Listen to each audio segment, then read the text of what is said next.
Halo sobat, pintu teater 1 telah dibuka. Kali ini Mimin akan ngebahas sebuah cerita yang berjudul Don't Move tahun 2024.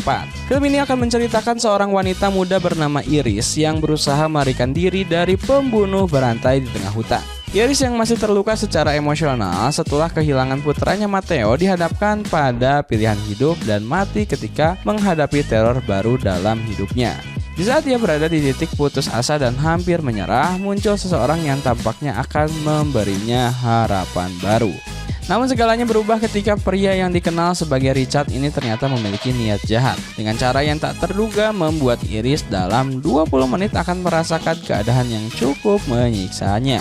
Dan setiap menit berlalu membuat Iris semakin kehilangan kendali atas tubuhnya. Lantas bagaimana keseruan film ini? Tanpa menunggu banyak lama, mari kita mulai intronya.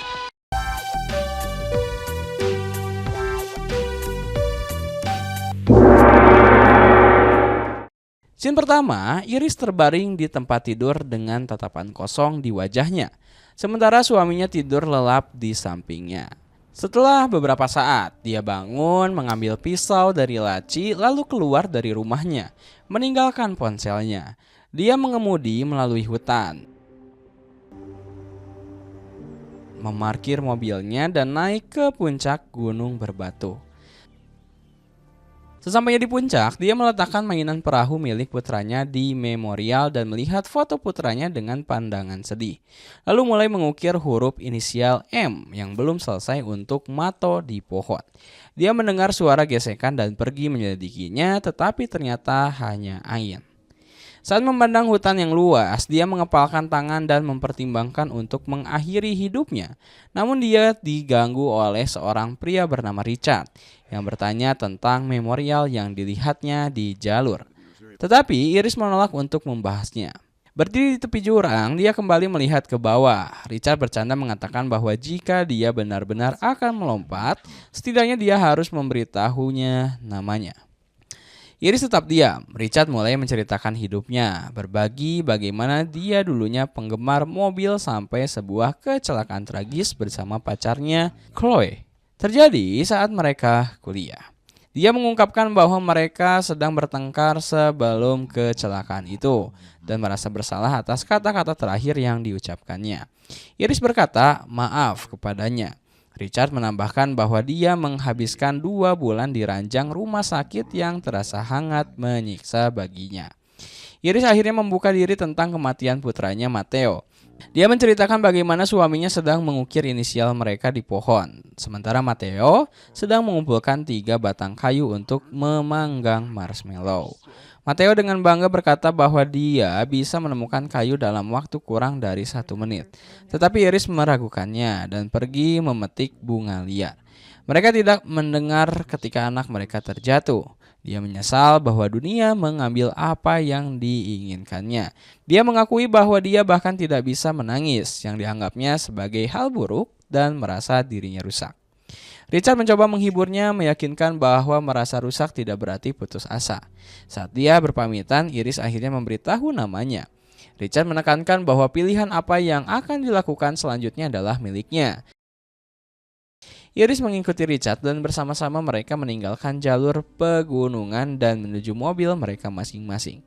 Setibanya di mobil mereka, Iris berpamitan. Richard bertanya apakah dia akan kembali ke puncak bukit itu lagi saat dia pergi. Tetapi dia meyakinkan bahwa dia tidak akan melakukannya hari ini. Dia tersenyum dan berkata bahwa dia akan mengambil hari ini, lalu masuk ke dalam mobilnya. Karena Richard memakai mobilnya sangat dekat dengan mobil Iris, dia tidak bisa masuk. Melihat itu, Richard keluar dan mendekatinya dengan payung yang tampak misterius. Lalu dia menusukkan ujung payung ke perutnya yang ternyata mengeluarkan listrik.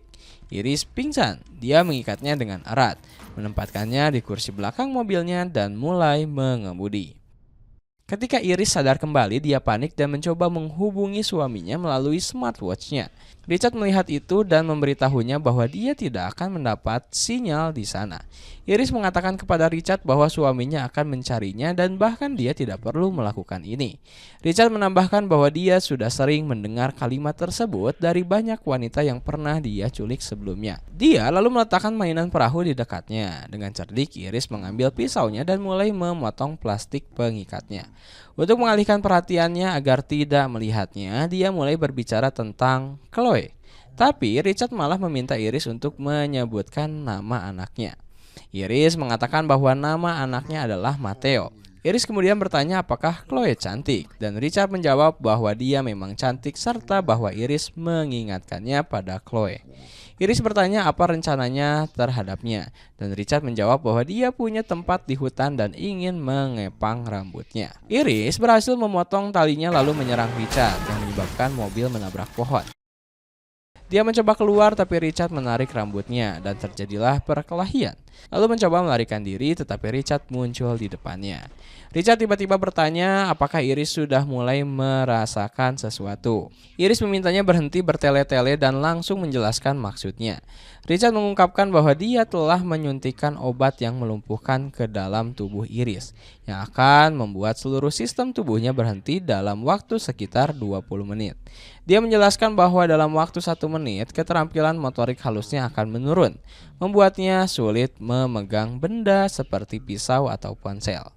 Pada menit ke-10 kakinya akan mulai kesemutan, pada menit ke-15 kakinya akan kehilangan fungsi, pada menit ke-16 pernapasannya akan menjadi berat, dan pada menit ke-20 suaranya akan hilang serta tubuhnya akan lumpuh sepenuhnya. Dia lari namun pisaunya terjatuh di tengah pelarian. Saat berlari, dia mencoba menghitung menggunakan jari dan mengingat momen saat mengajari anaknya menghitung. Kemudian Iris mencoba kabur lagi, tetapi kali ini dia tidak bisa menghitung dengan jari-jari tangannya. Dia mengatur jamnya menjadi 20 menit untuk melacak efek obat yang semakin membuatnya sulit berjalan, sehingga dia menyeret kakinya melalui hutan. Dalam waktu sekitar 3 menit, kakinya akan kehilangan fungsi sepenuhnya.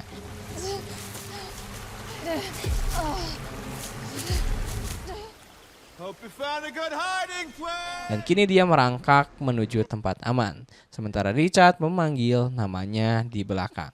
Iris bersembunyi di dalam batang pohon yang penuh semut. Tak mampu menahan rasa sakit, dia berteriak mendengar suaminya. Richard menuju ke arahnya, namun dia melompat ke air yang membawanya ke halaman rumah seseorang.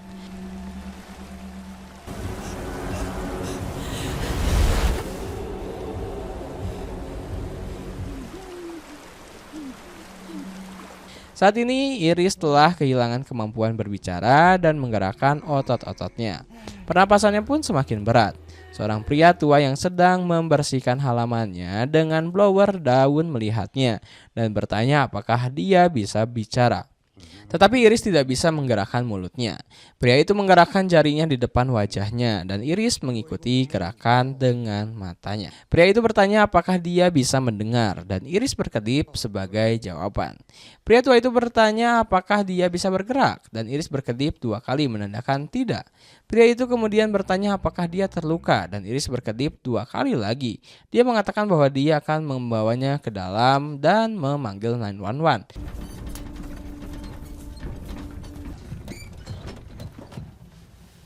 Saat itu terdengar kekuatan di pintu dan Iris berkedip cepat, seolah memberi isyarat bahwa kemungkinan besar itu adalah Richard dan pintu tidak seharusnya dibuka. Tetapi pria tua itu tidak mengerti maksudnya. Pria tua itu membuka pintu dan mendapati Richard dalam kondisi acak-acakan, yang bertanya apakah dia melihat istrinya. Pria tua itu merasa curiga, mengatakan akan memanggil bantuan dan menutup pintu. Tetapi Richard masuk ke dalam rumah dan mencari Iris ternyata tidak berada di gerobak dorong. Pria tua itu mengancam akan menelpon polisi jika Richard tidak segera pergi. Richard bertanya apakah pria itu memiliki ponsel karena dia kehilangan miliknya. Dia menambahkan bahwa dia tidak peduli jika polisi datang karena dia kehilangan istrinya. Pria tua itu duduk dan menanyakan namanya.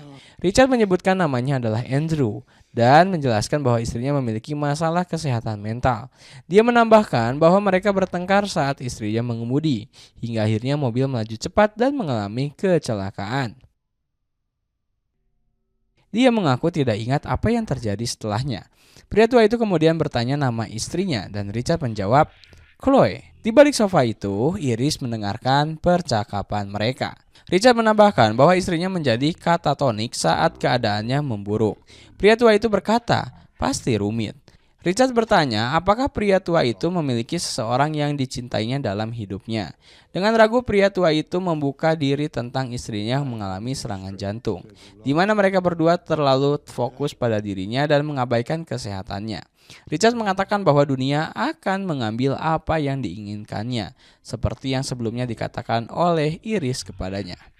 Pria tua itu bertanya apakah Richard mencintai istrinya dan Richard menjawab, ya. Ketika pria tua itu hendak memberitahu Richard di mana Iris berada, ponsel Richard berbunyi di sakunya. Pria tua itu kembali curiga dan bertanya mengapa Richard mengatakan ponselnya hilang, padahal jelas ada di sakunya. Richard berdalih bahwa dia sedang bingung dan meminta pria tua itu untuk melanjutkan perkataan. Lalu Richard mendesak pria tua itu secara langsung untuk memberitahu di mana Iris. Saat Richard sedang lengah, pria tua itu memanfaatkan kesempatan tersebut untuk mendorongnya ke rak, membuatnya terjatuh dengan keras. Ketika pria tua itu menelpon 911, Richard melawan dan pergumulan pun terjadi.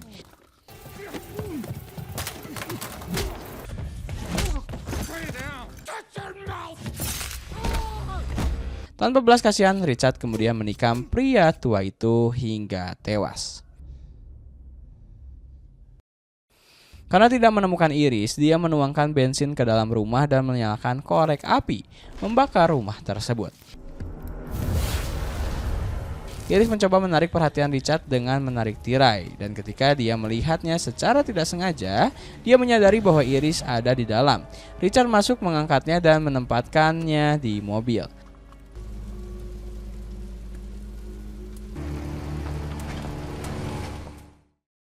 Dia mengatakan bahwa ini pertama kalinya dia membunuh seseorang. Di luar dugaan Richard, ia menerima telepon dari putrinya yang mengabari bahwa ia mendapatkan nilai bagus. Dia meminta putrinya memberikan telepon kepada ibunya. Istrinya, Lizzie, menyebutkan bahwa akhir-akhir ini dia sering pergi sendirian dan bahwa putri mereka, Olivia, butuh suasana baru. Richard akhirnya setuju meskipun dengan enggan dia menyadari bahan bakar hampir habis, sehingga mereka berhenti di pom bensin. Dia memakaikan topi pada Iris dan pergi mengisi tangki. Di papan tertulis bahwa pembayaran dengan kartu sementara tidak dapat dilakukan. Jadi dia masuk untuk membayar tunai. Di dalam mobil, Iris mencoba melepas sabuk pengaman. Saat itu, sebuah mobil lain berhenti di belakang mereka. Seorang wanita dan anaknya turun. Iris berhasil melepas sabuk pengaman dan anak itu tiba-tiba berdiri di depan jendela, mengingatkannya pada putranya. Sang ibu menegur anaknya yang tiba-tiba berlari ke arah mobil. Sang ibu tampak curiga melihat Iris yang terlihat lesu dan putus asa. Richard selesai mengisi bahan bakar, mengencangkan sabuk pengaman Iris dan kembali ke tempat di mana mereka sebelumnya mengalami kecelakaan. Richard mengganti bajunya, mengambil payung jarum suntik dan beberapa barang lainnya dari mobilnya untuk dipindahkan ke truk pria tua. Dia mengeluarkan alat dari truk dan mulai memperbaiki mobilnya. Sesaat kemudian mobil polisi berhenti di belakang mereka. Petugas polisi mendekati Richard dan bertanya ada masalah apa. Richard memberitahu petugas bahwa istrinya yang sedang mabuk menabrakkan mobil mereka. Petugas tersebut memberitahu bahwa dia mendapat panggilan dari wanita di pom bensin. Saat itu Iris mencoba berbicara dan petugas polisi mendekatinya. Iris mencoba meminta bantuan, butuh waktu bagi petugas untuk memahami situasinya. Richard memanfaatkan momen itu untuk menyerang petugas dan membunuhnya.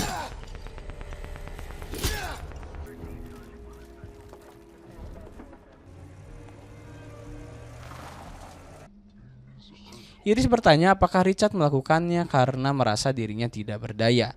Tetapi Richard menjawab tidak. Dia bertanya apakah dia melakukan semua ini karena pacarnya atau karena dia kehilangan akal sejak terluka dan dirawat selama 2 bulan. Richard tiba-tiba menghentikan mobil dan mengatakan bahwa dia menemukan kejelasan saat melihat pacarnya sekarat di depan matanya dan bahwa dia menikmati melihat pacarnya mati. Iris bertanya apa yang dikatakannya pada pacarnya saat dia sekarat. Dan Richard mengatakan bahwa dia mengucapkan terima kasih padanya. Iris memohon pada Richard agar tidak perlu melakukan semua ini, terutama karena dia masih memiliki keluarga yang indah. Istri dan anaknya masih hidup. Dia menceritakan betapa sakitnya kehilangan anak dan menambahkan bahwa jika Richard terus seperti ini, dia akan merasakan hal yang sama terhadap putrinya ketika dia di penjara. Iris memintanya untuk menurunkan di pinggir jalan karena dia tidak akan bisa melaporkan Richard ke polisi. Dia bahkan tidak tahu nama dan identitasnya. Dia juga mengingatkan bahwa rusak bukan berarti tanpa harapan. Kata-kata yang pernah Richard katakan kepadanya. Richard mencibir dan mengatakan bahwa dia tidak rusak. Dia memberitahu bahwa rencananya telah berubah, lalu mengarahkan mobil menuju dermaga. Sesampainya di sana dia mengungkapkan bahwa dia merasa sedih karena waktu mereka bersama jadi lebih singkat.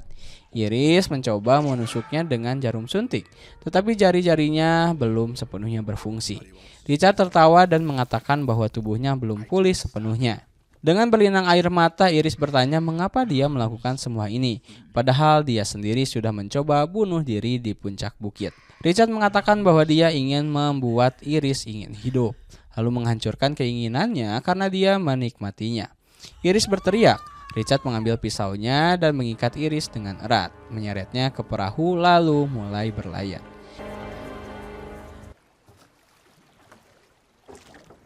Iris melihat pisau di sabuk Richard dan mulai menangis, mengatakan bahwa dia memiliki satu permintaan terakhir, yaitu mendapatkan mainan putranya yang ada di sakunya. Melihatnya menangis, Richard setuju. Saat dia mendekat, Iris meraih pisaunya dan menusukkannya ke leher Richard. Dia berhasil mendorongnya keluar dari perahu.